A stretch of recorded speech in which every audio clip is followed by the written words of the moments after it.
If you enjoyed this audiobook, please consider liking, sharing, and subscribing to the channel. Chapter 1, Let Them Eat Credit, Part 1, The Inequality Credit Substitution Thesis. Here is the central puzzle that most people who lived through the 2008 financial crisis completely missed. The crash was not just about greedy bankers or reckless borrowers. It was about a political system that chose debt over honesty. Raghuram Rajan's most original contribution in Fault Lines is this. Starting in the 1970s, wages for ordinary American workers began stagnating. The gap between what the wealthy earned and what everyone else earned started widening steadily. This was not a secret. Politicians on both sides of the aisle could see it in the data. The harder question was what to do about it, and that conversation never really happened. Instead, both Republican and Democratic administrations reached for a quieter solution. They made it easier for ordinary Americans to borrow money, particularly to buy homes. The logic, though never stated this plainly, was simple. If people cannot earn more, let them borrow more. If their paycheck is not growing, give them a mortgage that makes them feel like they are getting ahead. Think of it like this. Imagine a company that cannot afford to give its employees a raise. So instead, it offers them low-interest loans from the company bank. The employees feel better for a while. They spend, they buy, they feel prosperous. But nothing fundamental has changed. They are just running up a tab that someone will eventually have to pay. That is almost exactly what happened to the American middle class over roughly 3 decades. Rajan is careful to point out this was not a conspiracy with meeting minutes and a signed memo. It was an unspoken political accommodation, a way to keep voters feeling economically included without actually fixing the structural problem. Addressing wage stagnation would have required difficult choices: reforming education, rethinking trade policy, strengthening worker bargaining power. Credit expansion required almost none of that. It just required loosening lending standards and pointing families toward the housing market. What makes this argument particularly uncomfortable is that it was bipartisan. The Clinton administration pushed hard on homeownership rates. The Bush administration celebrated an ownership society. The political rewards for apparent prosperity were real and immediate. The risks were deferred, dispersed, and ultimately carried by the very families the policy claimed to help. Rajan's thesis asks a question that still stings. What if the credit boom was not a side effect of poor regulation, but a substitute for genuine economic reform? It was the predictable outcome of a system that chose the easy answer over the right one and handed millions of ordinary households the bill. Part 2. Fannie, Freddie, and the Politicization of Housing Finance. Fannie Mae and Freddie Mac were not born as political tools. They were created to do something genuinely useful: buy mortgages from banks, freeing up capital so lenders could issue more loans. Think of them as a recycling system for mortgage money. A bank lends to a homebuyer, sells that loan to Fannie or Freddie, gets its money back, and lends again. Clean, functional, useful. That was the original design. What happened over the following decades was a slow but deliberate transformation. Congress began pressing both institutions to do more than keep credit flowing. It wanted them to direct credit towards specific groups. The Housing Enterprises Financial Safety and Soundness Act of 1992 introduced affordable housing goals that required Fannie and Freddie to ensure a growing share of their mortgage purchases came from low and moderate income borrowers. The targets kept rising under both Clinton and Bush administrations. By the mid-2000s, nearly half of all mortgage purchases by these entities were required to meet affordable housing criteria. Here is where the problem deepens. Fannie and Freddie were private companies with shareholders and profit targets, but they carried an implicit government guarantee. Everyone in the market understood that if they collapsed, Washington would step in. This meant they could borrow cheaply, take on risk generously, and pay executives handsomely, all while the downside was quietly underwritten by American taxpayers. The profits were private. The losses, when they came, were public. Rajan's sharpest observation is about what this arrangement did to the mortgage chain below. When Fannie and Freddie began buying riskier loans to meet their political quotas, They sent a signal to every mortgage broker and originator in America. Looser standards are acceptable. The entire origination chain responded accordingly. Brokers issued loans they knew were fragile. Banks sold them onward without a second thought. The political pressure at the top had poisoned the incentives all the way down to the street-level transaction. The language used to describe all of this was warm and aspirational. Home ownership was framed as inclusion, dignity, and the American dream made accessible. And for some families, it genuinely was. But the structural reality underneath that language was that credit risk, the possibility that these loans would not be repaid, was being spread across the public, while the political credit for apparent prosperity was being collected by whoever was in office at the time. This is the machinery Rajan wants readers to see clearly. Wall Street's securitization later amplified the damage to a global scale, but the distortion was already built into the foundation. The perverse incentives were not a Wall Street invention. They were engineered, step by step, through political decisions, dressed in the language of compassion. Part 3. Wage stagnation and the hollowing of the middle class. To understand why millions of Americans borrowed their way into ruin, you first have to understand what happened to their paychecks decades before anyone signed a mortgage. From roughly the 1970s onward, wages for workers without a college degree, factory workers, truck drivers, retail employees, stopped growing in any meaningful way. The numbers are striking. Adjusted for inflation, the median male worker in America earned roughly the same in 2005 as he did in 1974. 3 decades of economic activity, and the typical worker had essentially stood still while the economy around him grew substantially. 3 forces drove this. The first was globalization. When trade barriers fell and manufacturing moved to lower-wage countries, American factories either automated or closed. The workers displaced rarely found equivalent jobs. The second force was technology. Computers and software did not replace all jobs equally. They specifically hollowed out mid-skill, routine work. The factory floor shrank. The filing clerk disappeared. What remained were high-skilled jobs requiring advanced education and low-skill service jobs that paid poorly. The middle got squeezed from both ends. The third force was the long decline of unions. In 1955, about a third of American workers belonged to a union. By 2005, that figure had dropped below 12%. Collective bargaining, the mechanism through which ordinary workers had historically claimed a share of productivity gains, lost much of its power. Rajan is careful here not to cast these forces as pure villains. Globalization lifted hundreds of millions of people out of poverty in China, India, and elsewhere.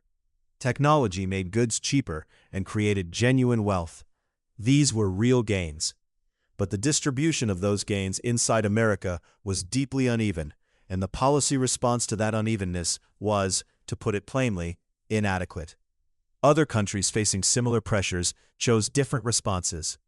Denmark built what economists call flexicurity, easy for companies to hire and fire, but paired with generous retraining programs and income support that genuinely helped displaced workers transition. Germany strengthened apprenticeship systems. The United States did neither at any meaningful scale. Investment in worker retraining remained chronically underfunded. Community college systems were stretched thin. Labor protections for low-wage workers barely moved. What American politicians chose instead was credit. Easier mortgages, looser lending standards, and expanded access to borrowing gave stagnating households a way to maintain, or appear to maintain, a rising standard of living. A family whose wages had flatlined could still renovate a kitchen or send a child to school by borrowing against a home that seemed to keep rising in value. This is the mechanism Rajan wants you to see clearly. The credit expansion was not simply the result of greedy banks or reckless borrowers. It was, at least partly, a political substitute for policies that might have actually addressed the underlying problem. The debt was handed out in place of a pay rise. Part 4. Consumption, Debt, and the Illusion of Shared Prosperity. Think about what it actually means to use your house as both your piggy bank and your credit card at the same time. That is precisely what millions of American families were doing through the 1990s and into the 2000s. The home was no longer just a place to live. It was a retirement fund, a line of credit, a college tuition payment, and a kitchen renovation, all wrapped into a single asset whose value, people were assured, would only ever go up.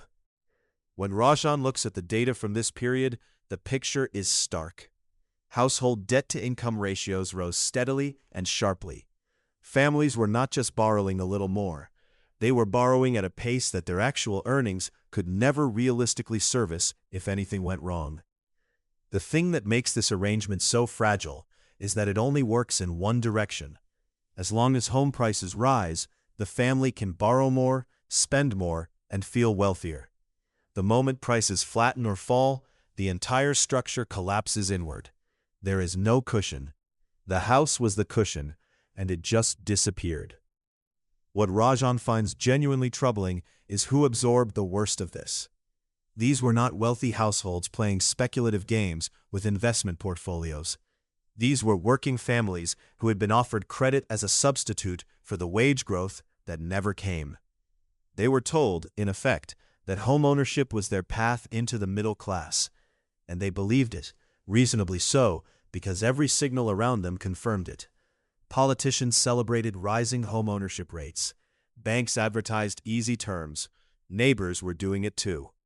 When house prices fell after 2006 and the mortgage payments became impossible to meet, these families discovered that the prosperity they thought they had built was borrowed, not earned. The debt remained, the asset value did not.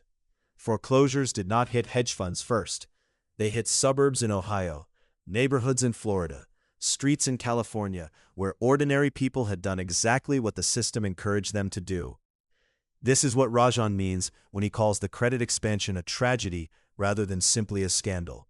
The banks were reckless, yes. The regulations were weak, yes. But underneath all of that was a political system that had handed vulnerable households a debt burden instead of addressing the income problem that made them vulnerable in the first place. The credit felt like generosity. It was, structurally, a transfer of risk from the institutions that designed the system onto the families who had the least ability to absorb it when things fell apart. Chapter 2. The Fin Safety Net. Part 1.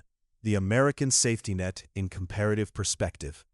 America is the richest country in the world, yet it leaves its workers more exposed to financial disaster than almost any other wealthy nation. That fact alone should give us pause. Rajan makes this point not by waving a European flag, but by laying out cold numbers. In Germany, a worker who loses their job keeps receiving unemployment benefits for up to 2 years, often at 60 to 67% of their previous wage. In Denmark, that replacement rate climbs even higher and comes bundled with government-funded retraining. Japan's system has its own gaps, but healthcare is never part of the terror. Workers there do not lose their medical coverage when they lose their job.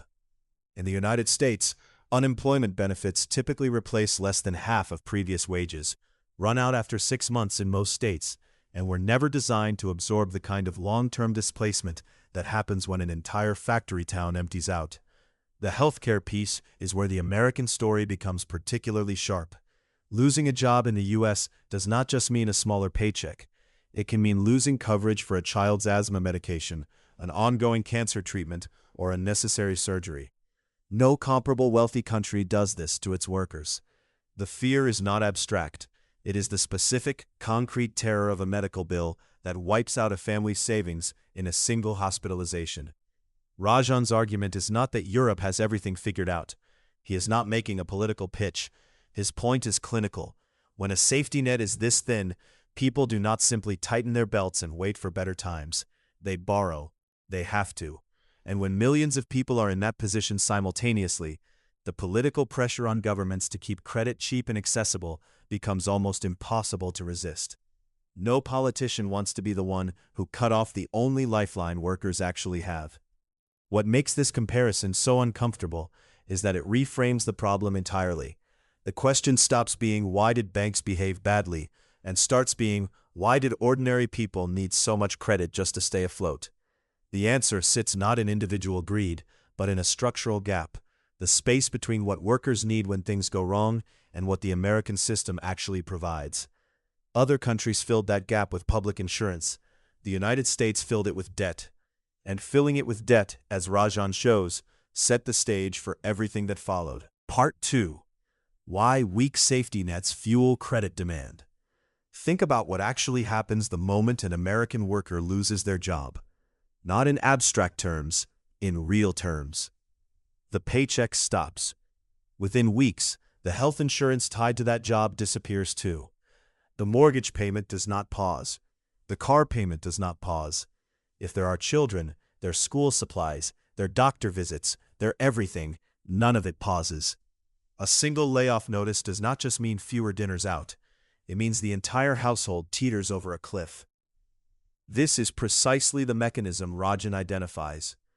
When losing a job can mean losing your home, your health coverage, and your children's stability all at once, households do not wait until disaster strikes to prepare. They prepare in advance by maintaining access to credit. A credit card with available balance is not a luxury in this context. It is the closest thing to a safety net many families have. And when the formal safety net is thin, the demand for that credit access becomes enormous, constant, and politically very loud. Contrast that with Denmark, where unemployment benefits replace around 90% of previous wages for up to 2 years, and healthcare never depends on employment status. A Danish worker who gets laid off faces genuine stress, but the stress is about career, identity, and income, not about whether their child can see a doctor next month. The pressure to accumulate precautionary debt simply does not exist at the same pitch. Rajan's point is not sentimental. He is not arguing that Denmark is a nicer place. He is arguing that this structural difference produces different political economies. In the United States, any politician who made credit harder to access, higher rates, tighter lending standards, less mortgage availability, was effectively kicking away the only ladder many households had. That is an almost impossible position to hold. So nobody held it for long, regardless of party. This is what makes Rajan's framing so clarifying. The deregulation of credit markets, the loosening of mortgage standards, the explosion of subprime lending, these were not simply the result of Wall Street lobbying or ideological enthusiasm for free markets. They were partly a response to a genuine and urgent demand from households with nowhere else to turn. The political pressure was real because the underlying vulnerability was real. Credit expansion was, in a very practical sense, the path of least resistance for any government unwilling to tackle the harder and more expensive work of building genuine social insurance. The uncomfortable truth is that the financial crisis was not just a story about banks. It was a story about what happens when a wealthy country decides, decade after decade, that it will insure its workers with debt instead of policy. Part 3. The Political Economy of Safety Net Resistance. Explaining why the American safety net stays thin is in some ways harder than explaining the financial crisis itself. The crisis had a clear villain narrative. Reckless banks, corrupt ratings agencies, captured regulators. Safety net weakness has no single villain. It is the product of decades of accumulated political choices, ideological framing, racial division, and institutional design that together made meaningful reform almost impossible to push through. Rajan is careful not to reduce this to a simple left versus right story. The Republican Party has certainly carried the ideological argument against expanding social insurance, framing it consistently as government overreach that breeds dependency. But the Democratic Party has its own long history of choosing credit expansion over structural reform precisely because credit expansion costs nothing politically in the short run. When Bill Clinton signed the expansion of the Community Reinvestment Act and pushed Fannie Mae and Freddie Mac to reach more low-income borrowers, it was not a conservative policy. It was a liberal administration finding a way to appear responsive to economic inequality without actually spending political capital on redistribution. The deeper obstacle is one of framing. In most wealthy countries, Unemployment insurance and healthcare are understood as social insurance, something every working person pays into and might one day need, no different in principle from car insurance. In the United States, the political culture has long treated these programs as transfers from productive people to dependent ones. That framing is not accidental. Historians like Ira Katznelson have documented how the architects of New Deal-era programs deliberately excluded domestic workers and agricultural laborers, occupations dominated by Black Americans, to secure Southern Democratic support. The racial coding of welfare as something for other people was built into the foundation of the American welfare state and has distorted the politics of social insurance ever since. Federalism makes it worse. Because so many programs are administered at the state level, there is constant pressure to keep benefits low enough to avoid becoming a magnet for poor residents from neighboring states. States compete downward on generosity in ways that European national systems simply cannot. Mississippi cannot afford to offer Swedish-style unemployment benefits without losing businesses to Alabama. The structural incentives push persistently toward minimal coverage. Then there is the lobbying dimension. Private health insurers, for instance, have an enormous financial interest in preventing a public insurance alternative. Payday lenders profit directly from the gap between what people need and what public programs provide. These industries do not merely resist reform, they fund the think tanks and political campaigns that sustain the ideological framing that makes reform politically toxic. The result is a political system where the people most harmed by the thin safety net often vote against expanding it, and the people who profit from keeping it thin have every incentive to keep the conversation exactly where it is. What Rajan identifies, and what makes his analysis genuinely uncomfortable, is that credit expansion was not a failure of the political system. It was the political system working exactly as designed, producing a response to real inequality that avoided the hard choices entirely. Part 4. Safety Net Reform as Financial Stability Policy. Rajan's most quietly radical argument is also his simplest. Fixing the safety net is not a kindness, it is risk management. Think about what actually caused the subprime explosion. Politicians did not push cheap credit because they were corrupt or stupid.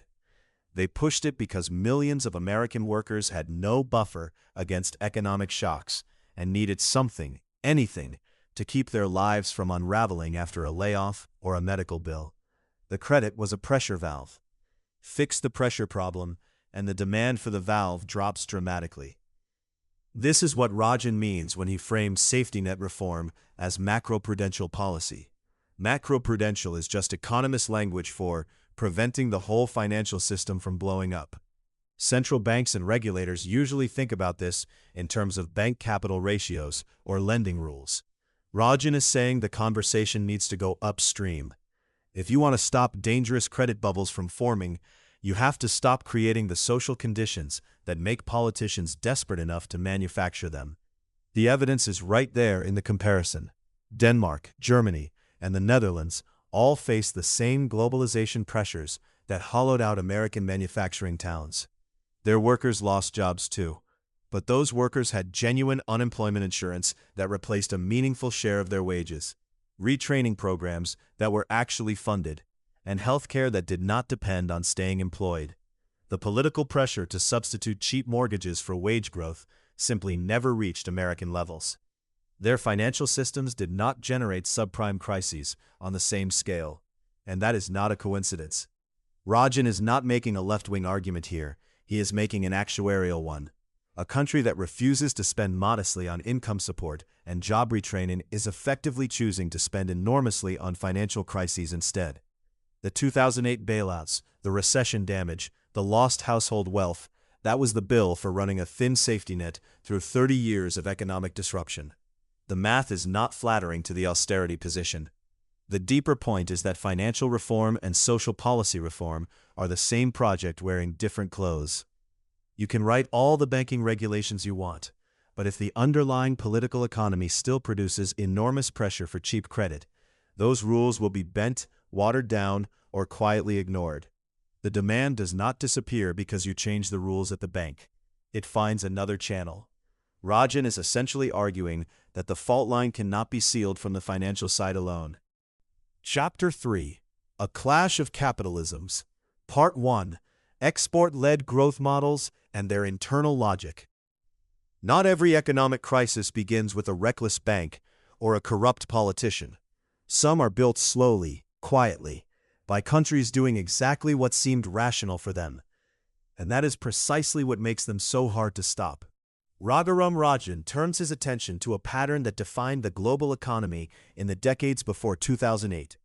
A group of major economies that chose, quite deliberately, to grow by selling more to the world than they bought from it. Germany, Japan, and China each built their economic engines around exports. Their factories hummed, their trade surpluses swelled, and domestically, consumption stayed low, often by design. The logic behind this is easier to follow than it might seem. In China, there was no reliable public pension system, no strong unemployment insurance, and no universal health coverage. When ordinary Chinese households could not count on the government to catch them if they fell, they saved, aggressively and consistently. A factory worker in Shenzhen earning a modest wage would put aside a far larger share of that income than an American worker earning twice as much, simply because the safety net did not exist. High household savings meant low domestic spending, which meant the factories producing all those goods needed foreign buyers. Japan followed a similar path. Decades of cautious household behavior, rooted partly in cultural norms and partly in an aging population with retirement anxieties, kept consumption restrained even as the country's industrial machine remained productive. Germany's case is different, but equally deliberate.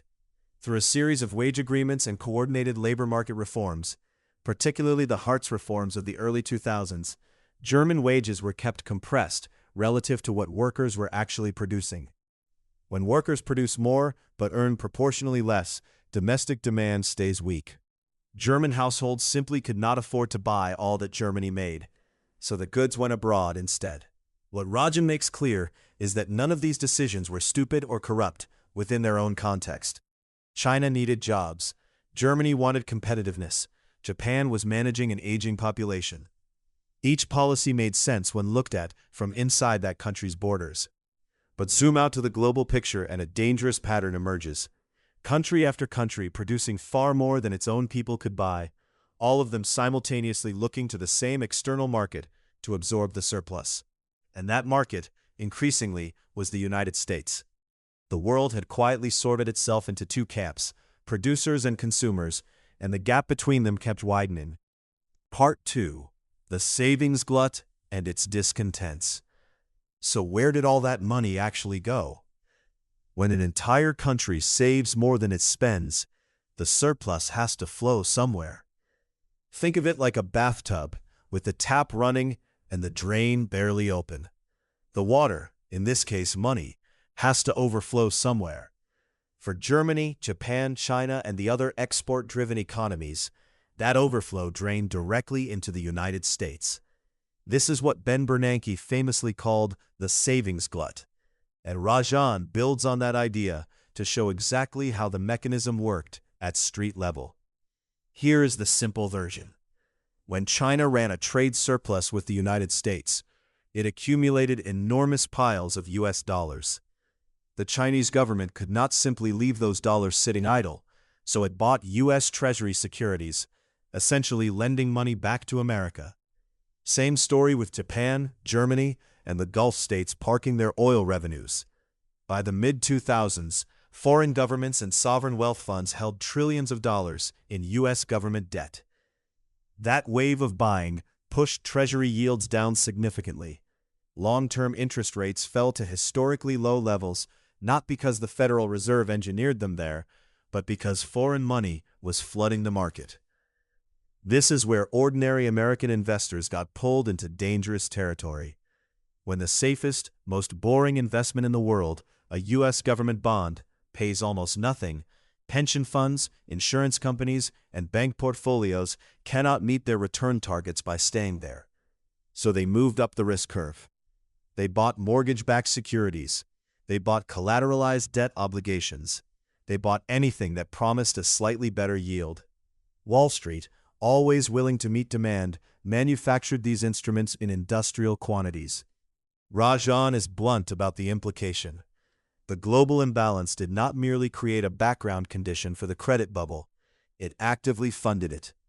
The cheap money that inflated American house prices and packed bank balance sheets with toxic assets was, in a very direct sense, Chinese savings recycled through the U.S. financial system. The connection between a factory worker in Shenzhen, a German exporter in Stuttgart, and a subprime mortgage in Ohio is not poetic, it is mechanical. What makes this analysis uncomfortable is that no single actor was behaving irrationally. China was protecting its export industries. American investors were chasing yield in a low-rate environment. Banks were meeting client demand. Each step followed logically from the one before. The disaster was not the product of stupidity or fraud alone. It was the product of a system where individually sensible decisions aggregated into collective catastrophe. And the fault line that made all of this possible ran straight through the structure of global trade itself. Part 3. China's developmental model and the politics of rebalancing. China's story is harder to dismiss than most people assume. It is tempting to look at the pre-2008 global economy and say China simply cheated, kept its currency cheap, flooded the world with cheap goods, and pocketed the surplus. But Rajan resists that shortcut, and his resistance is what makes the analysis worth taking seriously. In the early stages of China's industrialization, export-led growth was not recklessness, it was logic. China had hundreds of millions of people moving from subsistence farming into manufacturing. The fastest way to absorb that labor, build industrial capacity, and accumulate foreign exchange reserves was to sell aggressively to richer countries with deep demand. South Korea, Taiwan, and Japan had all followed similar paths decades earlier. China was not inventing a new playbook. It was running a proven one at an unprecedented scale. The problem is that playbooks have expiration dates. What works when you are a poor country catching up becomes a trap when you are large enough to reshape global capital flows. By the mid-2000s, China's surplus was no longer a developing economy finding its footing. It was a structural feature that was distorting interest rates in New York and inflating housing markets in Phoenix. So why didn't China simply shift gears and grow through domestic consumption? Rajan's answer here is patient and specific. Chinese households had almost no social safety net, no reliable public pension system, weak healthcare coverage, minimal unemployment insurance. When you cannot count on the state to catch you if you fall, you save, aggressively, compulsively, as a rational response to real vulnerability. Chinese household savings rates were not a cultural quirk. They were a logical reaction to institutional absence. There was also a political economy dimension that made rebalancing genuinely painful. Export industries employed tens of millions of workers in coastal provinces. Allowing the renminbi to appreciate, which would make Chinese exports more expensive and reduce the surplus, would directly threaten those jobs and the political stability of the regions built around them. The undervalued exchange rate was not just a trade tactic. It was industrial policy, employment policy, and social stability policy compressed into a single number. What Rajan makes clear is that rebalancing China was never going to be a simple act of political courage. It required building a welfare state from scratch, restructuring enormous employment concentrations, and accepting a period of slower growth during the transition.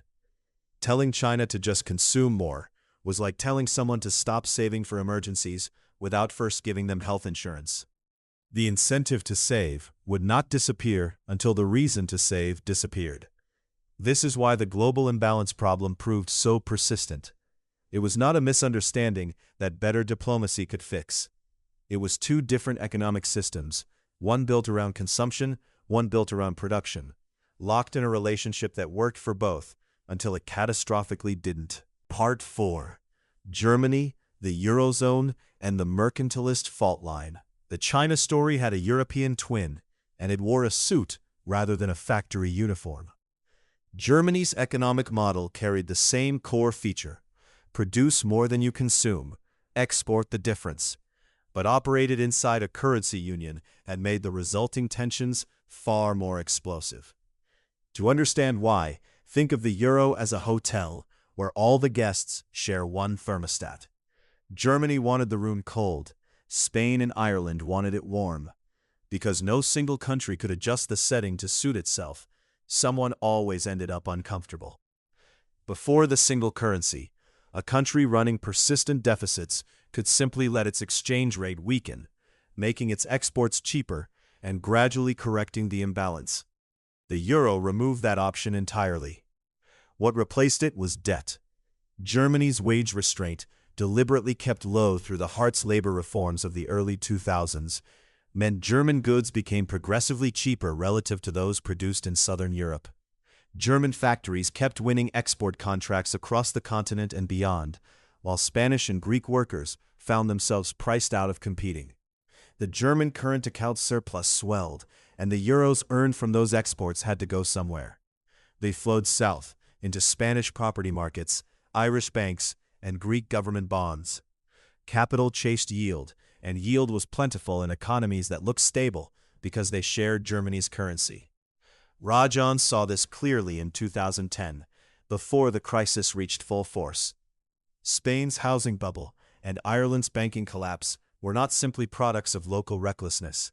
They were partly financed by the recycled surpluses of a neighbor whose model structurally required others to absorb what it would not consume itself. The fault line ran between two versions of capitalism, one built on wage discipline and export competitiveness, one built on domestic credit and consumption, forced to coexist under a single monetary roof, with no way to separate their accounts. What makes this analysis so uncomfortable is the implication it carries. Germany was not cheating. Its companies were genuinely productive, its workers genuinely disciplined. But inside a currency union, one country's sustained surplus is necessarily another's sustained deficit. The architecture of the Eurozone had no automatic correction mechanism, no shared fiscal policy, no transfer system large enough to offset the imbalance. It relied on the assumption that capital flows would be invested productively rather than inflate bubbles. And that assumption turned out to be catastrophically wrong. This is the deeper point Rajan presses throughout the chapter. The problem was not individual bad actors, but incompatible systems operating within institutions designed for a world where those incompatibilities did not yet matter. When they did matter, the reckoning arrived with extraordinary speed. Chapter 4. The Exorbitant Burden, Part 1. The dollar's reserve currency role as structural imbalance. The phrase exorbitant privilege was coined by French finance minister Valéry Giscard d'Estaing in the 1960s, and it captured a simple grievance. America got to print the world's reserve currency and borrow on the cheap, while everyone else played by harder rules. Rajan accepts the phrase, but flips it entirely.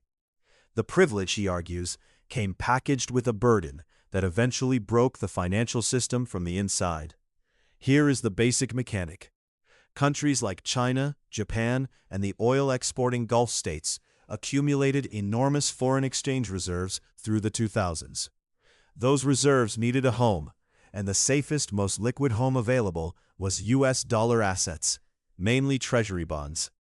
So hundreds of billions of dollars flowed into American financial markets every year, not because investors were chasing returns, but because central banks and sovereign wealth funds needed somewhere safe to park national savings. The problem was that the supply of genuinely safe dollar assets, actual U.S. government bonds, was finite.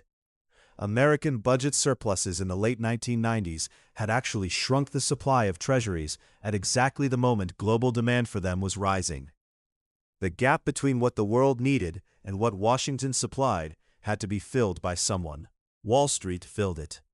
The securitization machine, the factories that bundled mortgages into AAA-rated bonds, was not purely the product of greed or deregulation, though both were present. It was also a response to a structural demand signal coming from abroad.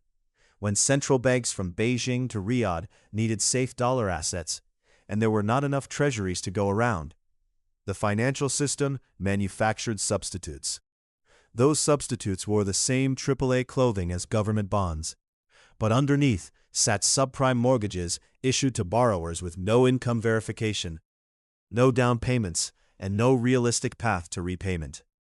Rajan's point is uncomfortable because it distributes blame in an unfamiliar direction. The crisis is usually narrated as an American story of reckless bankers and sleeping regulators. That story is true, but incomplete. The structural pressure to produce fake safety came partly from the outside, from the very countries that would later point fingers at Wall Street excess. Global demand for dollar safety did not cause the fraud and negligence, but it created the conditions in which fraud and negligence became enormously profitable and went largely unchallenged. America's financial dominance, then, was not a free lunch. It was a commitment to supply the world with safe assets, and when genuine safety ran short, the system began counterfeiting it. The exorbitant privilege turned out to carry an exorbitant price. Part 2. How capital inflows distorted domestic financial markets. When a flood of foreign money pours into a country, it does not just sit there quietly. It changes things. It changes what bankers do, what risks they take, and ultimately, what the entire financial system looks like from the inside. That is precisely what happened to American financial markets in the years leading up to 2008. Here is the basic mechanics of it. When China, Japan, and the Gulf states bought enormous quantities of U.S. Treasury bonds, they drove up the price of those bonds. When bond prices go up, yields, the interest rate the bond pays, go down.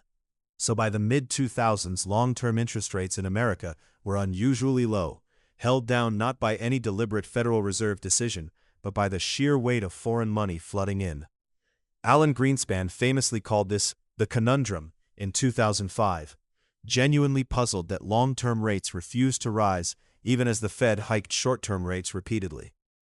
Now put yourself in the shoes of a pension fund manager or an insurance company executive. Your entire business model depends on earning a reasonable return, say 6 or 7% annually, to meet future obligations to retirees or policyholders. But suddenly, the safe investments that used to deliver those returns are paying 3 or 4%. You cannot simply tell your board that returns will be lower from now on. You need yield. So you go looking for it. This is the moment Wall Street stepped in with a solution. Banks and investment firms began packaging mortgages, including increasingly risky ones, into complex securities that carried high credit ratings but paid better than treasuries. The structured products that would later become notorious, collateralized debt obligations, mortgage-backed securities, and their various derivatives, were in significant part a response to this yield hunger. They were manufactured to look safe while delivering the extra return that compressed treasury yields could no longer offer. Rajan's point is uncomfortable but hard to dismiss. Much of what looked like pure banker greed or reckless deregulation was also a rational, if destructive, response to the interest rate environment that global imbalances had created. The incentive to take more risk, use more borrowed money, and relax lending standards was baked into the structure of the situation. When the safe option pays too little, financial institutions do not sit on their hands. They engineer alternatives, and they dress those alternatives up in the language of safety. The leverage built up during this period was staggering. Major investment banks were borrowing $30 or $40 for every dollar of their own capital. That works brilliantly when asset prices keep rising. When they fall even slightly, it wipes you out entirely. Lehman Brothers, which collapsed in September 2008, had leverage ratios near 30-1 in its final months. The math of that collapse was already written into the incentive structure years before anyone noticed. The foreign capital that seemed like a gift to American borrowers had quietly rewired the entire financial system toward catastrophic fragility. Part 3. The limits of monetary policy as a rebalancing tool. The wreckage from Lehman's collapse naturally raised a question that seemed simple but turned out to be deeply uncomfortable. Why didn't the Federal Reserve just raise interest rates earlier and stop the credit bubble before it grew so large? If cheap money was the fuel, why not cut off the supply? Rajan's answer is that the Fed was trapped in a way that most people never fully appreciated. Raising interest rates sounds clean on paper. In practice, the Fed raising rates in, say, 2004 or 2005 would have slowed domestic borrowing, yes, but it would not have stopped the flood of foreign capital pouring into U.S. bond markets. China, Japan, and Gulf states were buying American Treasury bonds for reasons that had nothing to do with the federal funds rate. They were managing their currencies, recycling export surpluses, and building war chests against future crises. A rate hike in Washington would not have changed those calculations in Beijing or Riyadh. Foreign money would have kept flowing in, keeping long-term interest rates low regardless of what the Fed did at the short end. The mortgage market, which runs on long-term rates, would have remained cheap even as the Fed tightened. There was also the domestic damage to consider. Raising rates aggressively enough to actually cool the housing market would have meant deliberately tipping the U.S. economy toward recession. No central bank does that lightly, particularly when inflation looked contained and unemployment was low.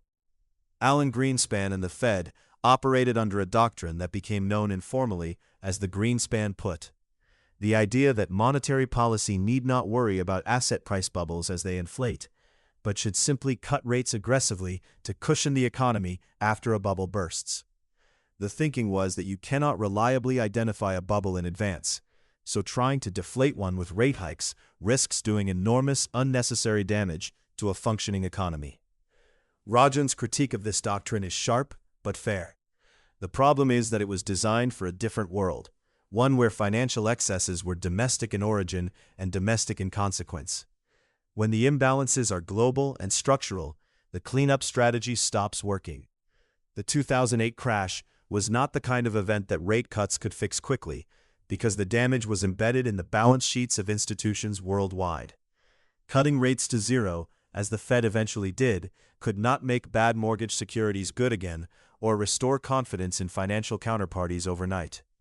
The deeper point Rajan makes is almost philosophical. A single country's central bank is a national institution trying to manage a global problem. It has one tool, domestic interest rates, and one mandate, the U.S. economy. It cannot negotiate with foreign governments about surplus recycling, cannot force China to let its currency appreciate, and cannot redesign the international monetary system by itself. Asking the Fed to solve global imbalances through interest rate policy is like asking one city's fire department to coordinate a nationwide wildfire response. The jurisdiction simply does not match the scale of the problem. Part 4. International Monetary System Reform and its Political Obstacles.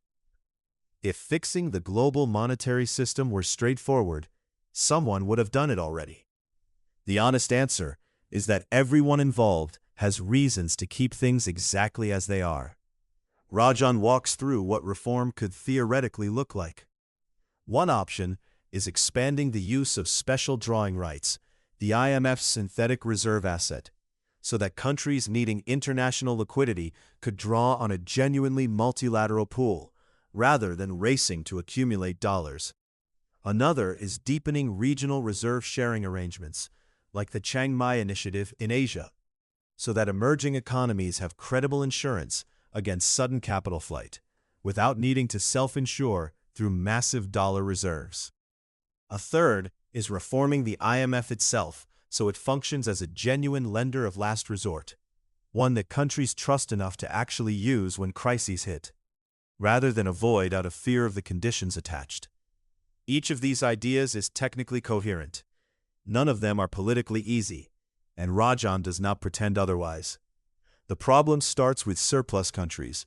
China, Germany, and others accumulate reserves partly because those reserves serve real domestic political functions. For China, a large dollar reserve pile signals financial strength, supports an export-oriented growth model, and gives the government room to manage its currency. Telling Beijing to stop accumulating reserves is really telling Beijing to rethink its entire economic development strategy. That is not a technical adjustment. It is a political transformation.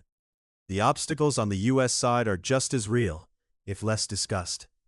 Dollar dominance gives the United States genuine advantages: cheap borrowing, financial influence, the power to impose sanctions that actually bite. American administrations across decades, regardless of party, have quietly resisted reforms that would reduce the dollar's central role. The fact that this dominance also creates domestic distortions, compressed yields, inflated credit, a financial system straining to produce safe assets the world demands, has rarely been enough to change that calculus. What Rajan is doing in this part of the book is something harder than offering solutions. He is mapping why good solutions stay off the table. The international monetary system is not broken by accident or ignorance. It reflects a set of interlocking political incentives that make the status quo rational for every individual actor, even when it is collectively damaging. Economists call this a coordination problem. In practice, it means that the reform everyone agrees is theoretically sensible requires every major player to accept short-term costs for long-term collective gain, which is roughly the hardest thing to ask of any government. Rajan closes this terrain not with optimism, but with clarity. Understanding why reform is hard is itself useful, because it stops us from expecting technical fixes to solve what are fundamentally political problems. Chapter 5, From Safety Nets to Safety Ropes, Part 1, How Implicit Government Guarantees Distorted Bank Risk-Taking. The safety net that governments built for banks was supposed to prevent panic. What it quietly did instead was change the way banks thought about risk, permanently. Deposit insurance is the clearest example. When it was introduced in the United States through the Federal Deposit Insurance Corporation in 1933, the logic was simple. If ordinary people know their savings are protected, they won't rush to pull money out the moment a rumor spreads about a bank's health. That stops bank runs. It worked. But Rajan points out that it also switched off something important. Before deposit insurance existed, depositors actually paid attention to their bank. They asked questions. They moved money away from banks that took stupid risks. That pressure, millions of ordinary people acting in their own self-interest, was a powerful check on reckless lending. Deposit insurance eliminated that check almost entirely. And it didn't stop there. The federal home loan banks provided cheap funding to member institutions, acting as a quiet subsidy that reduced borrowing costs, regardless of how poorly those institutions were managed. Fannie Mae and Freddie Mac carried an implicit government guarantee that wasn't written into any law, but was universally understood by bond markets. When these agencies bought mortgages, their debt traded at near treasury rates, because investors assumed Washington would never let them fail. That assumption held enormous consequences. It meant the entire mortgage market could expand on artificially cheap credit, with the risks of that expansion quietly transferred onto the public balance sheet without any public vote. The technical term for what this created is moral hazard, but the plain version is simpler. When someone else will cover your losses, you bet bigger. Think of a gambler who knows a friend will always bail him out. He plays differently than someone gambling with his last dollar. Banks, knowing that creditors would be protected and that being large enough made outright failure politically unacceptable, began to structure themselves accordingly. Gains flowed to shareholders and executives. Catastrophic losses, if they ever arrived, would flow to taxpayers. Rajan's point is that this wasn't corruption in the simple sense. It was rational behavior given the incentive structure that regulation had built over decades.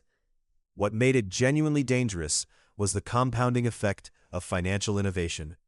New instruments, new funding structures, and new off-balance sheet vehicles, all developed inside a system where the underlying guarantee assumptions had already been baked in. Institutions built balance sheets that performed beautifully in calm conditions and looked reassuringly stable on paper. Underneath, they carried concentrated exposures to risks that only revealed themselves under stress. The safety net hadn't made banks safer. It had made them better at appearing safe while quietly becoming more fragile. And the difference between those two things would eventually become impossible to ignore. Part 2. Executive Compensation, Short-Termism, and Tail Risk. The safety net problem and the compensation problem are not separate stories. They are the same story told from two different angles. Once you understand that banks were operating inside a system where catastrophic losses would ultimately be absorbed by someone else, The next question becomes obvious. What were the people running those banks being paid to do? The answer, it turns out, was deeply misaligned with long-term safety. Rajan's argument here is elegant in its simplicity. Imagine you are a trader at a large investment bank in 2004. Your bonus is calculated on your performance this year. You have found a strategy that earns steady, impressive returns in calm markets, but carries a small chance of blowing up spectacularly, once every 10 or 15 years, say. If you run that strategy for the next 5 years, you collect 5 large bonuses. When the blow-up eventually arrives, the loss falls on your employer, their shareholders, and possibly taxpayers. You personally do not hand back the bonuses you already collected. The math here does not require a genius to solve. This is what economists call a tail risk problem. The tail is that rare but catastrophic outcome sitting at the far end of the probability distribution. Strategies that harvest tail risk look brilliant almost all of the time and look devastating when the tail event finally arrives. The compensation system in place at most major financial institutions before 2008 was, in effect, a machine for rewarding tail risk harvesting without penalizing the eventual consequences.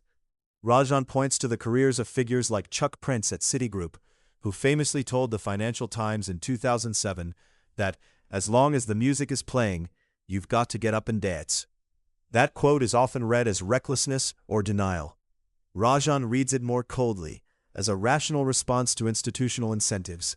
A CEO who pulled back from profitable risk-taking while competitors continued would face shareholder pressure, analyst downgrades, and possibly dismissal.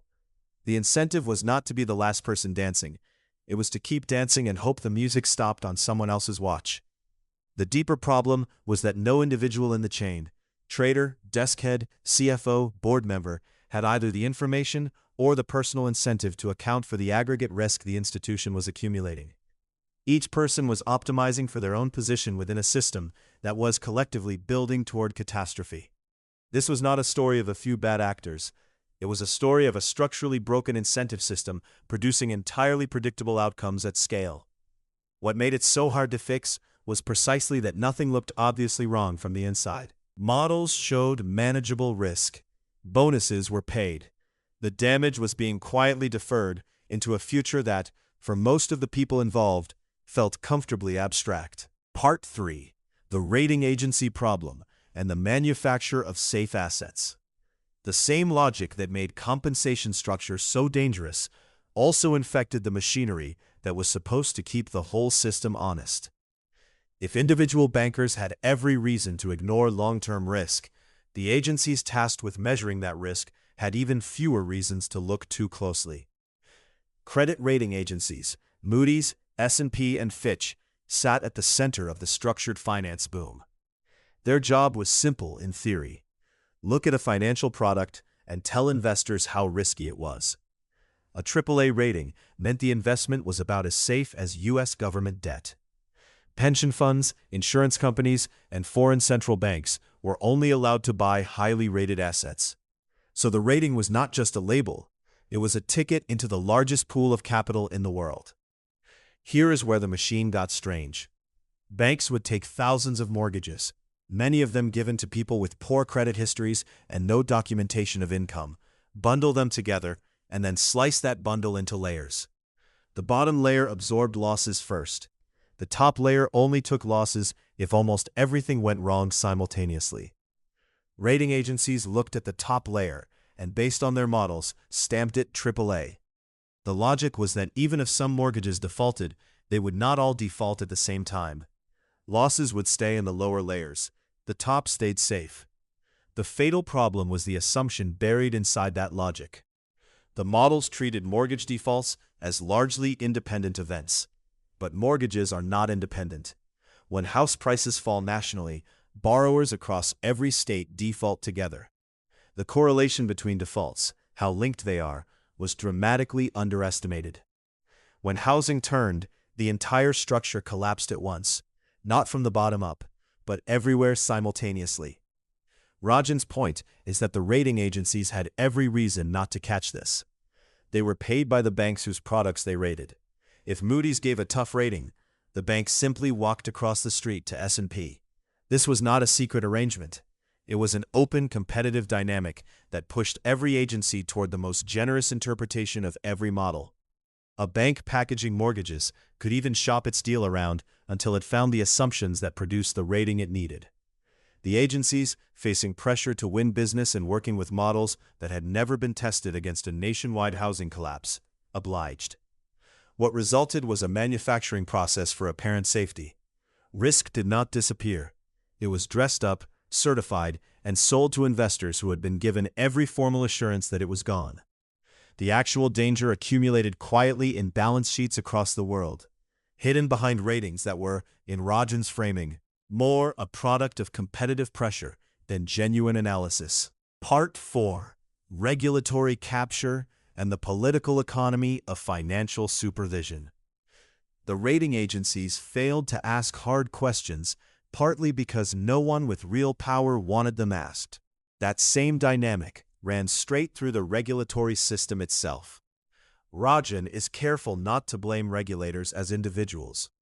The people staffing the SEC, the OCC, or the Federal Reserve were not, by and large, corrupt or stupid.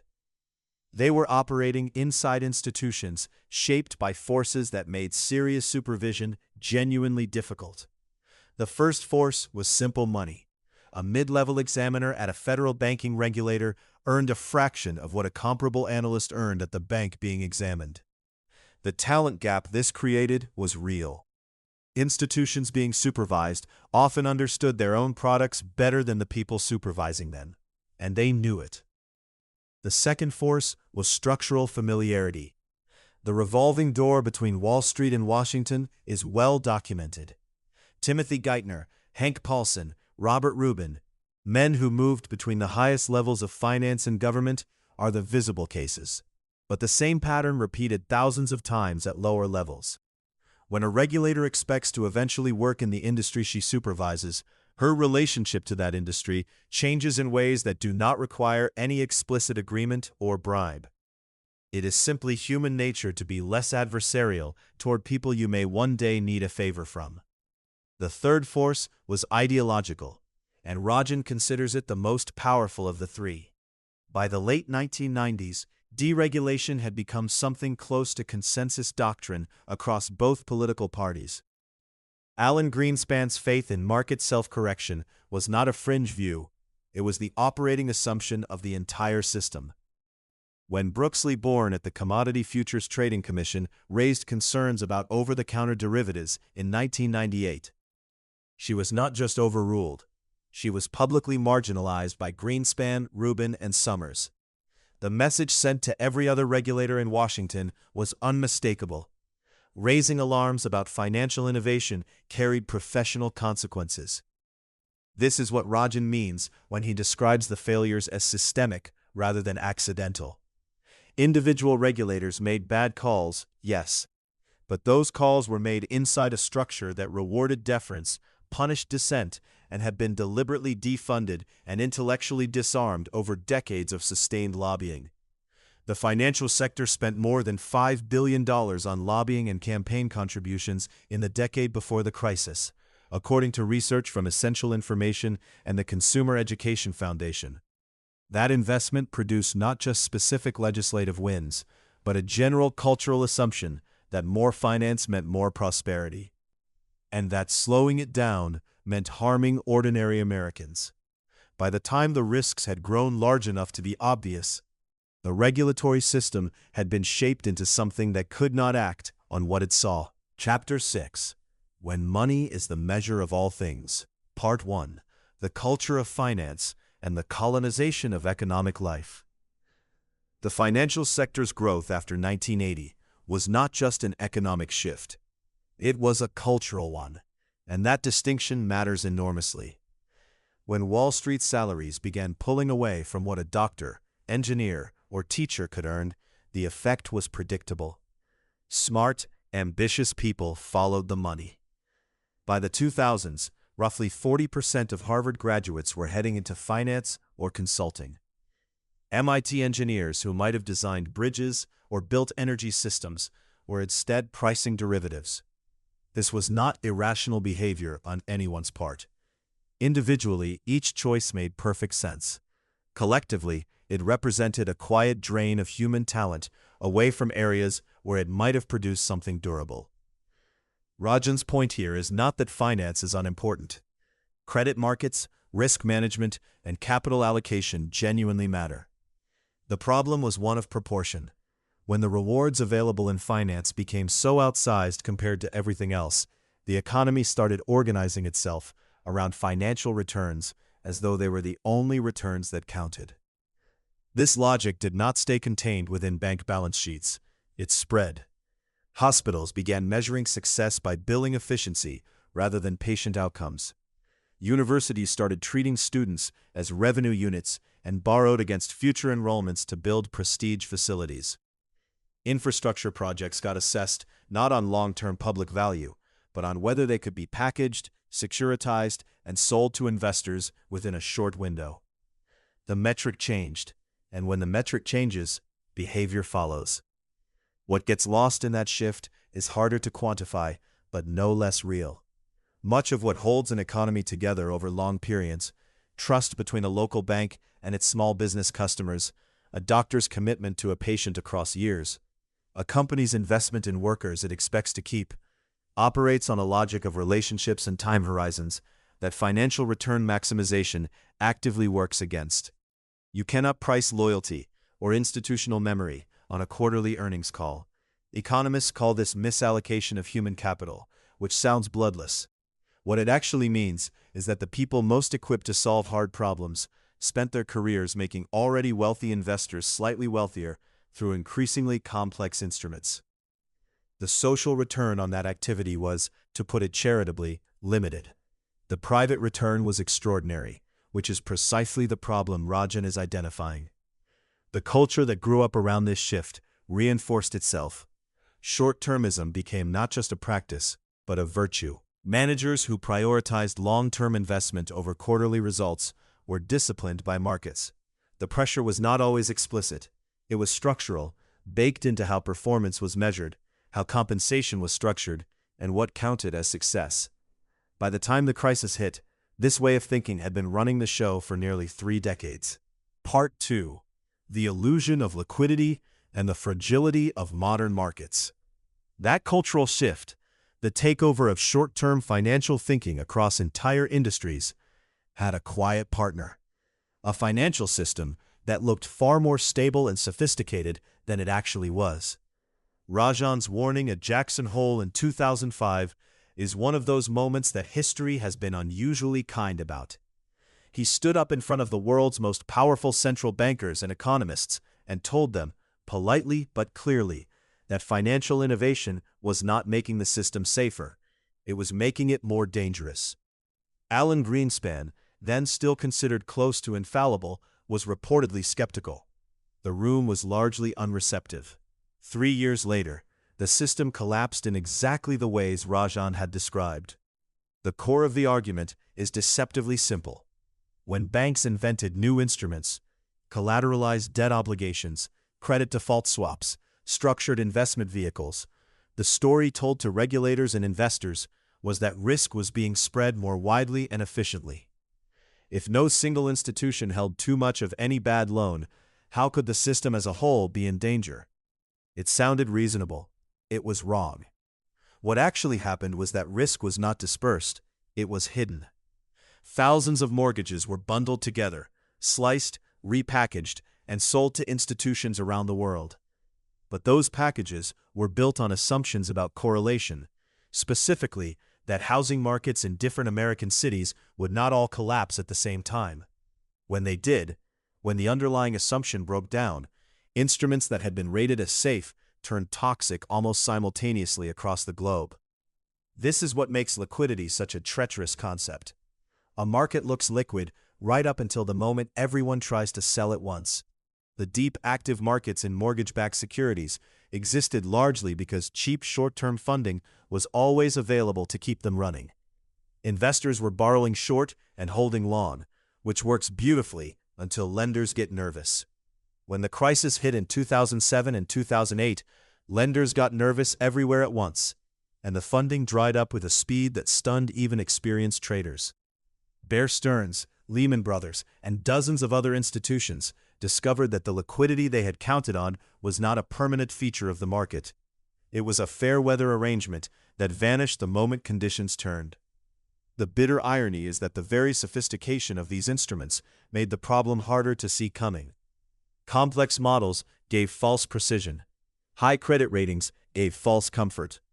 And the sheer opacity of the instruments meant that when one part of the system showed stress, nobody could easily work out which other parts were exposed. Fear spread faster than information, which is a reliable recipe for panic. Part 3. Bankers as victims of the system they built. After the panic of 2008 subsided enough for people to start pointing fingers, the story the public grabbed onto was simple. Greedy bankers gambled with other people's money, blew up the system, and walked away with bonuses while ordinary people lost their homes. It is a satisfying story. It is also incomplete in ways that matter. Rajan asks a harder question. If the bankers were simply villains, why did the same behavior appear simultaneously across hundreds of institutions, in multiple countries, across different regulatory environments? Individual greed exists in every era.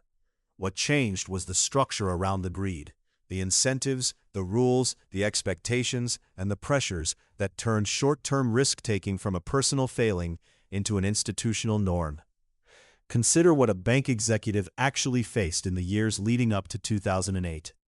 Investors demanded returns competitive with peers.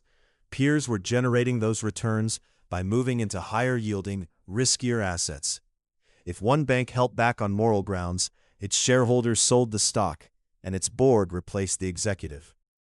The system rewarded the risk-taker and punished the cautious. Chuck Prince, the CEO of Citigroup, captured the logic with uncomfortable honesty when he told the Financial Times in 2007 that as long as the music is playing, you've got to get up and dance. He was not confessing to fraud. He was describing a trap. This is what economists call a collective action problem. Each individual actor makes a rational choice given their circumstances, and the sum of those rational choices produces an outcome nobody wanted. It is the same logic that leads every fisherman to catch as much as possible, even knowing that everyone doing so will eventually destroy the fishery. Rajan is not asking anyone to feel sorry for highly paid executives. Ethical failures did occur.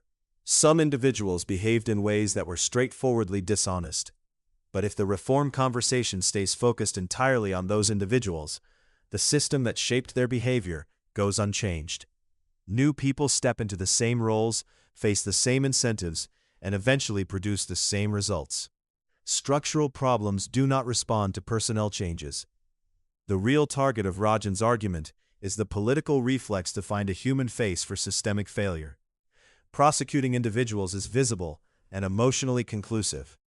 Redesigning compensation structures, reforming rating agency incentives, or rewriting capital requirements is invisible and technical. One produces headlines, the other produces change.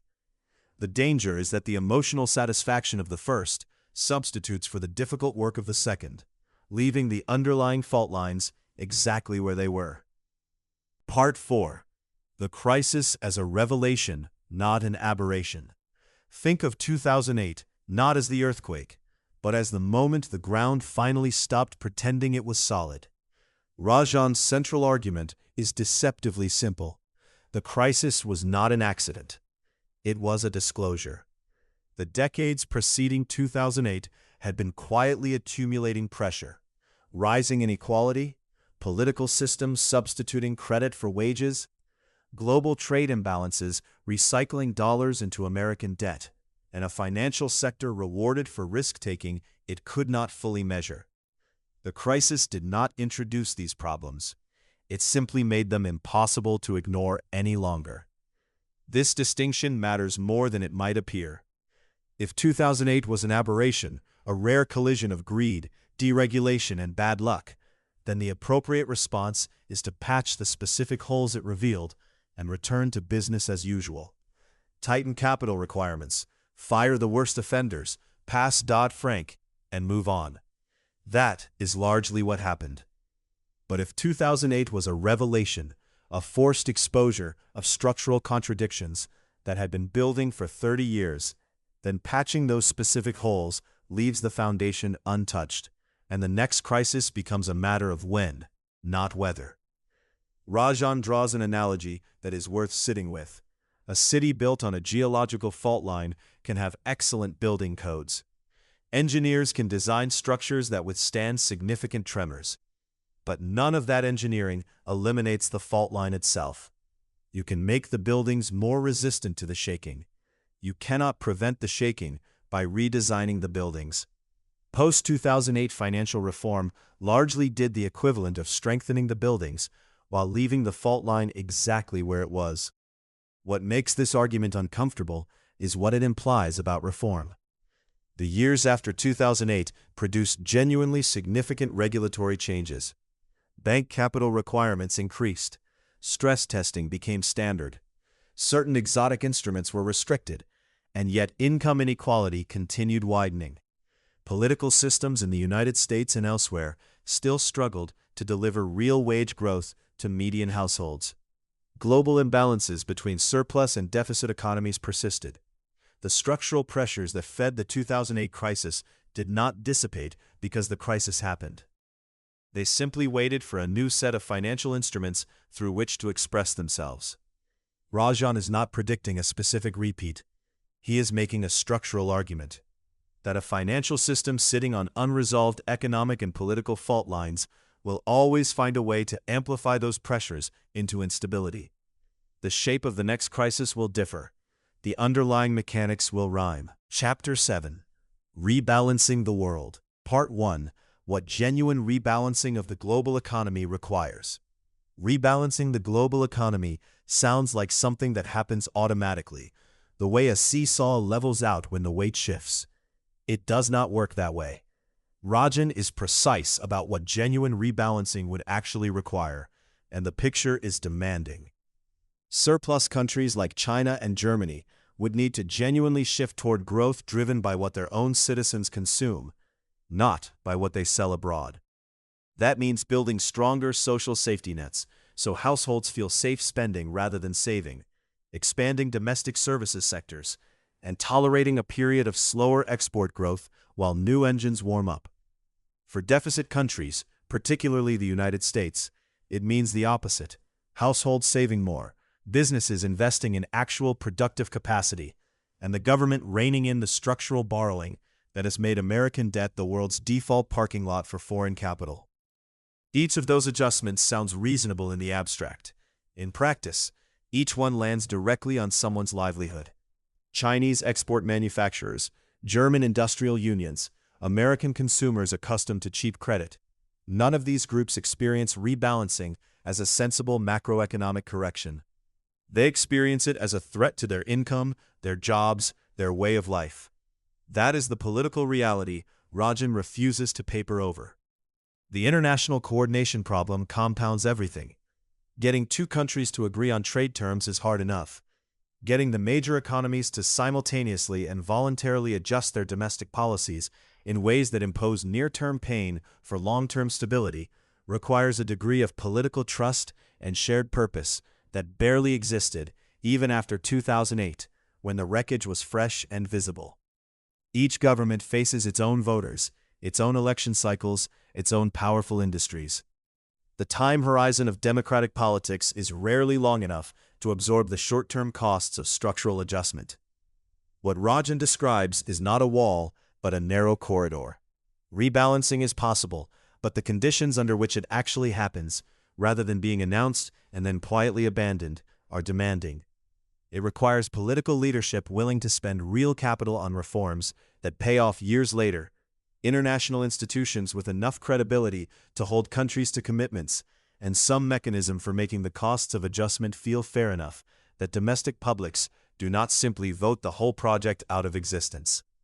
The uncomfortable truth is that the fault lines Rajan identified do not close on their own. They require deliberate, coordinated, politically costly action, and the window for getting that action right before the next fracture opens is rarely as wide as policymakers assume. Part 2. the role of exchange rate adjustment and its limits. Think of a country's currency like the price tag on its products. If China's renminbi rises in value, Chinese goods become more expensive abroad, which should mean fewer exports, a smaller trade surplus, and, in theory, a more balanced global economy. Simple enough. But Rajan makes clear that this logic, while not wrong, is dangerously incomplete. The core problem is what happens on the other side of the equation.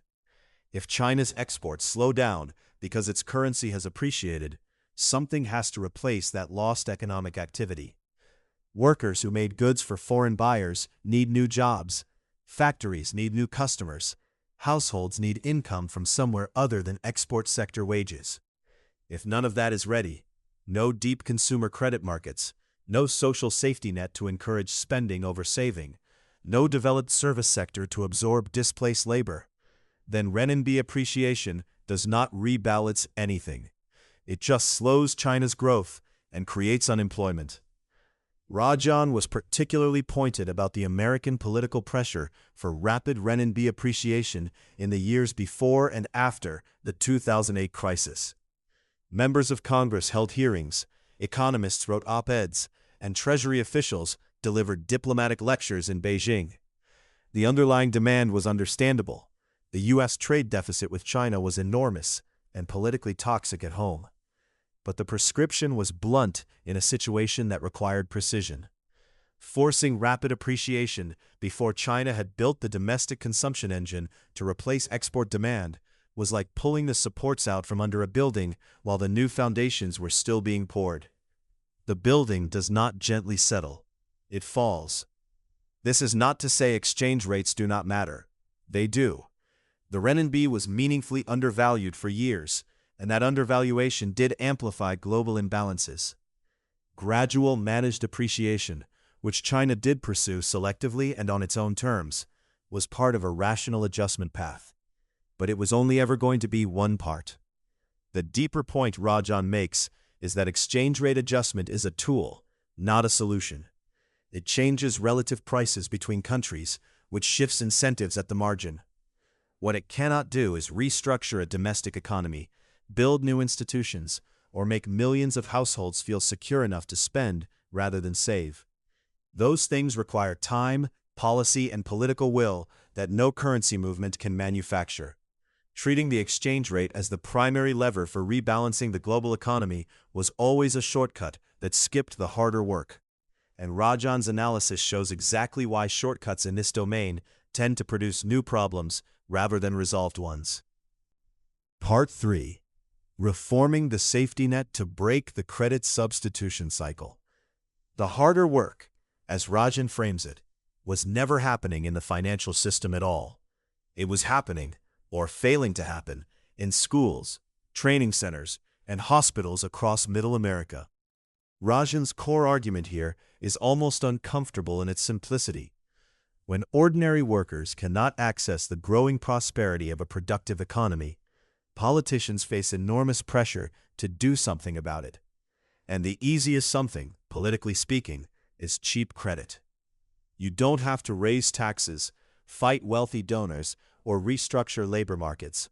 You just tell the banks to lend. The problem is that easy credit is not the same as a rising income. It is borrowed time, literally.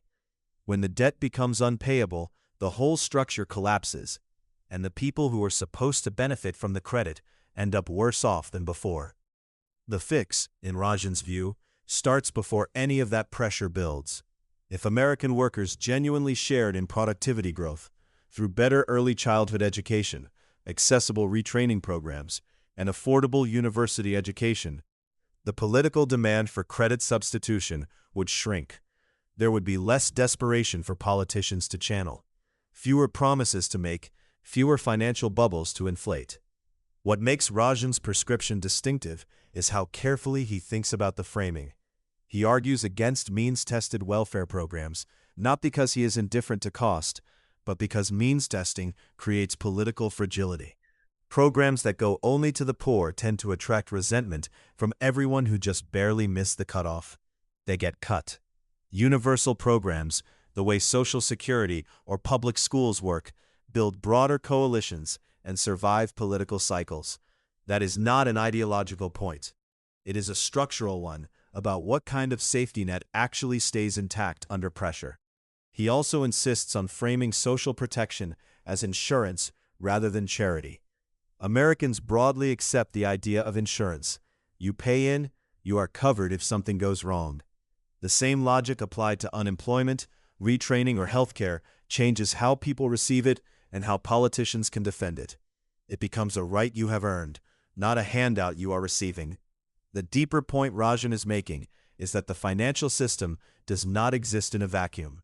It reflects the anxieties and pressures of the society around it. A society where workers feel economically secure, where losing a job does not mean losing health care, where your children have a real shot regardless of your zip code, is a society that produces fewer desperate politicians, fewer bad loans, and fewer financial crises.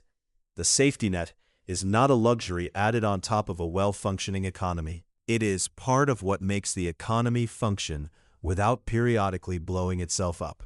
Part 4. International Institutional Reform and the G20 Framework. The safety net argument eventually runs into a harder wall. The fact that even a perfectly reformed domestic economy still operates inside a global financial system that no single country controls. This is where Rajan turns to the question of international institutions, and it is where the book's realism becomes most visible. The basic problem is straightforward. Global imbalances, China saving too much, America borrowing too much, oil exporters recycling surpluses into dollar assets, are not problems any one country can solve alone. They require coordination. But coordination requires institutions with actual authority, and sovereign governments are not naturally inclined to hand authority to anyone. The IMF exists, the G20 exists, the WTO exists. What they largely lack is the power to compel major economies to change course when doing so hurts domestic interests. Rajan takes the G20 seriously as a post-crisis development. After 2008, it replaced the narrower G7 as the main forum for global economic coordination, bringing China, India, Brazil, and others into the conversation. That matters. A room where the surplus and deficit countries are both present is at least the right room. The problem is that being in the same room does not mean agreeing on much. The G20's 2009 commitments to avoid protectionism and coordinate stimulus were real, but subsequent efforts to address underlying imbalances through the mutual assessment process, for instance, produced modest results. Countries submitted projections, disagreements persisted, imbalances did not fundamentally shift. The IMF's role is similar. Rajan supports expanding its surveillance mandate, giving it stronger tools to publicly call out countries whose policies generate negative spillovers for others. The 2012 reform that gave the IMF explicit authority over spillover effects was a step in that direction. But naming and shaming only works when governments are sensitive to international reputation. And large, powerful economies have historically shown limited sensitivity when domestic political pressures point the other way. What Rajan is essentially arguing is that the goal should not be a world government for finance. That is not coming. But rather a gradual thickening of rules, norms, and monitoring mechanisms that raise the political cost of beggar-thy-neighbor policies. Think of it less like building a dam and more like adding friction to a slope. Each incremental reform does not stop the slide, but together they slow it enough to matter. The alternative, every country adjusting entirely on its own timetable and in its own interest, produces the kind of disorderly unwinding that turns recessions into crises and crises into catastrophes.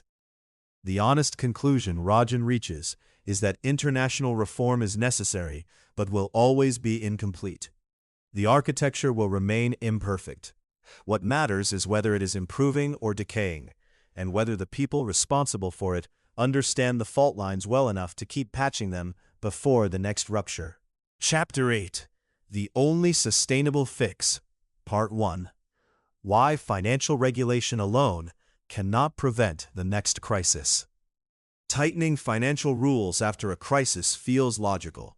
It is the obvious response, the thing politicians can point to and say they acted. But Rajan's argument here is that this instinct, while not wrong, is dangerously incomplete. Think of it this way. If water is leaking through your wall, you can patch the crack. But if the foundation is shifting, new cracks will appear somewhere else. Regulating the financial sector without fixing the underlying pressures of inequality, missing safety nets, and global imbalances is exactly that kind of patch job. The historical record makes this hard to dismiss. After the savings and loan crisis of the 1980s, regulators tightened rules on those institutions. Risk did not disappear. It migrated. It moved into mortgage-backed securities, into off-balance sheet vehicles, into the corners of the system that nobody was watching closely enough. The 2008 collapse did not happen despite regulation.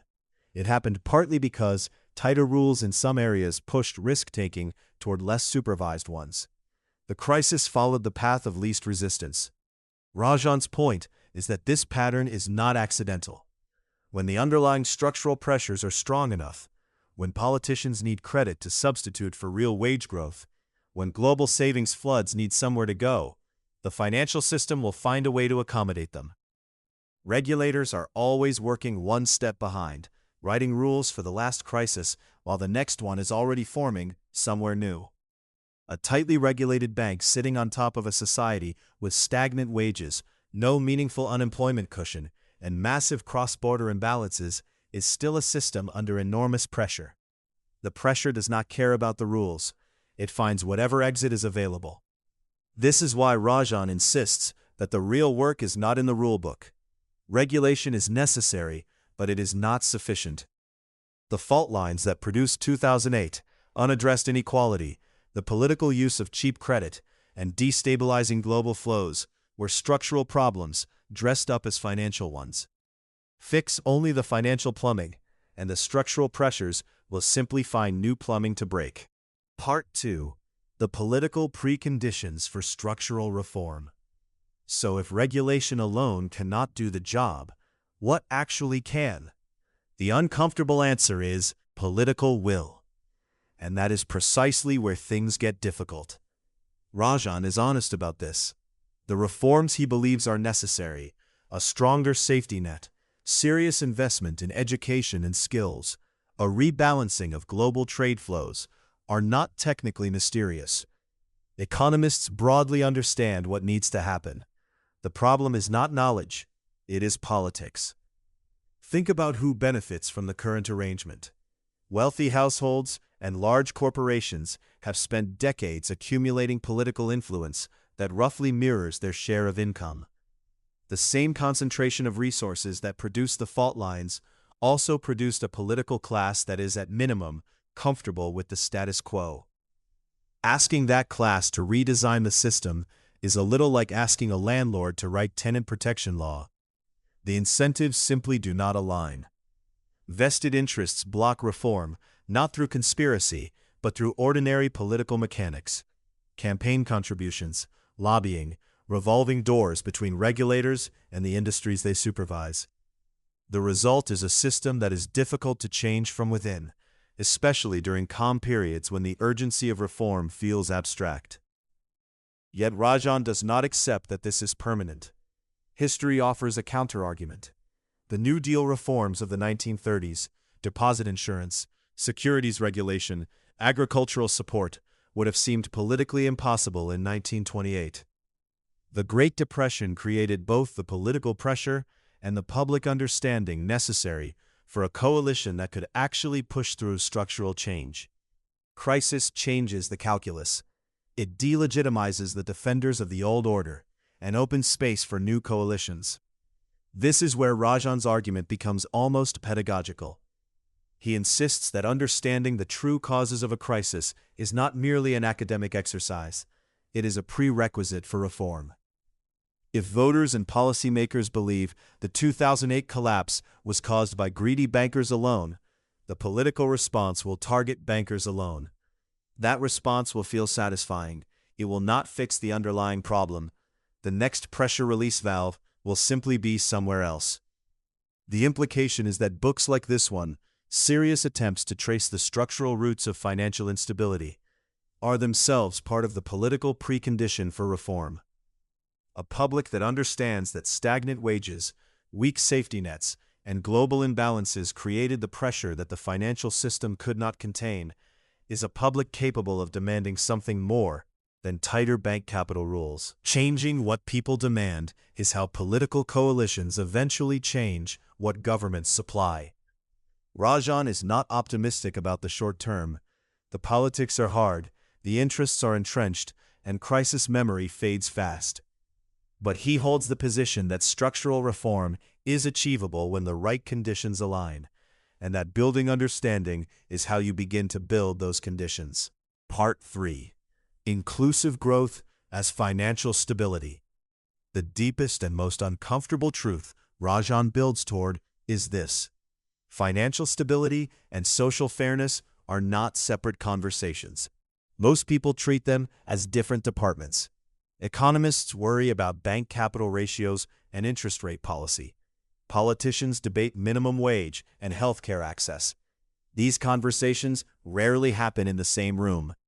Rajan's core argument in this section is that keeping them separate is precisely what makes the next crisis inevitable.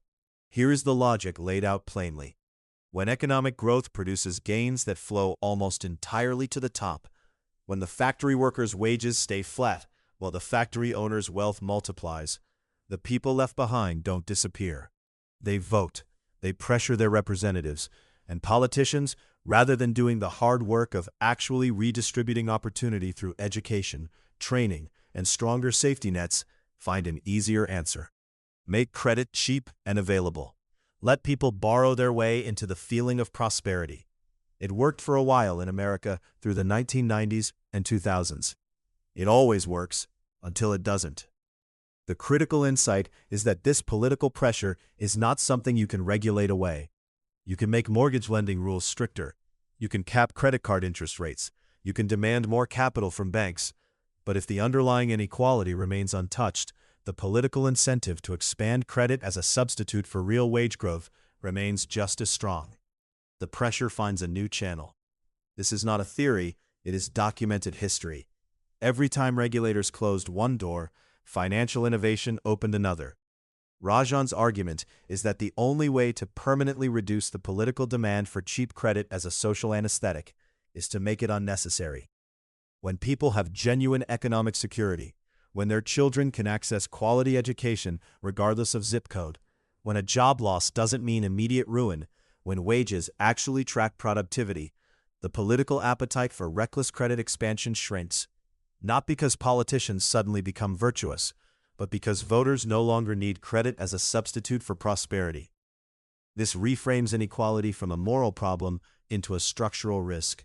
It is not just unfair that the bottom half of American earners saw almost no real wage growth between the 1970s and 2007. It is dangerous. It created the exact pressure that produced the subprime mortgage boom, the financial crisis, and the decade of damage that followed. Rajan is essentially saying that the most effective macroprudential tool a society has is a broad, educated, economically secure middle class. Because such a society generates far less pressure for the kind of financial recklessness that eventually blows up. Part 4. Fault lines as a framework for future crises. That reframing, inequality as a structural risk rather than just a moral failure, naturally raises the next question. If this is the pattern, can we see it coming next time? Rajan's answer is yes, but only if we look at the right things. The fault line framework he builds throughout the book is not a post-mortem specific to 2008. It is a diagnostic template. The particular instruments that failed, mortgage-backed securities, credit default swaps, over-leveraged investment banks, were the specific machinery of that crisis. But the underlying engine was something older and more durable. Unresolved distributional stress finding its way through financial markets because political systems refused to address it directly. Think of it like pressure in a pipe. If you patch one weak spot, the pressure does not disappear. It travels until it finds the next weak spot. Rajan is essentially saying that every major financial crisis in an advanced economy has this same basic structure, even when the surface details look completely different. Japan's asset bubble in the late 1980s, the U.S. savings and loan crisis, the dot-com collapse, and 2008 all had specific triggers. But beneath those triggers sat the same combination of distorted incentives, unaddressed imbalances, and political systems offering financial shortcuts instead of structural solutions. This matters enormously for how we read current economic conditions. When you see a surge in easy credit, ask who is borrowing and why. When you see global current account imbalances widening again, ask what domestic pressures are driving the surplus countries to export capital rather than consume at home. When you see financial innovation accelerating in lightly supervised corners of the market, ask what distributional pressure that innovation is quietly absorbing. The book's closing argument is not pessimistic. Rajan does not suggest collapse is inevitable or reform is impossible. What he argues is that reform requires the right diagnosis first. Treating a financial crisis as purely a financial problem, a failure of bank capital ratios, derivatives oversight, or liquidity rules, is like treating the symptom while the underlying condition worsens. Real stability comes from societies where broad-based economic participation reduces the pressure that gets offloaded onto financial systems in the first place. That is the lasting contribution of fault lines. It shifts the conversation from the trading floor back to the school district, the safety net, the wage structure, and the political will to address them honestly. The next crisis will look different on the surface, but if the fault lines remain unaddressed, the structure underneath will be remarkably familiar.